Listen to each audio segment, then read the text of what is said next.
आज पूरा देश भाई बहन के त्योहार रक्षाबंधन को धूमधाम से मना रहे हैं। वहीं केंद्रीय जेल में बंद कैदी भाई भी अपनी बहन का इंतजार कर रहे थे।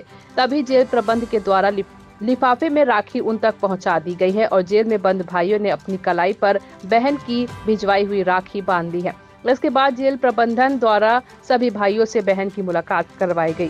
मुलाकात के दौरान जब भाई बहन बात कर रहे थे तभी कई बहनों के आंसू छलक उठे। वहीं जेल में बंद भाई भी भावुक नजर आए। हर साल की तरह जेल में बहनें अपने भाइयों को राखी बांधा करती है, लेकिन इस समय आई फ्लू के संक्रमण को देखते हुए जेल प्रशासन ने राखियां जमा कराकर जेल में बंद भाइयों तक पहुंचाई। जेल में बंद भाइयों ने बहन की भिजवाई हुई राखी एक दूसरे को बांधकर रक्षाबंधन का त्योहार मनाया। जगदलपुर से विजय पचौरी की रिपोर्ट।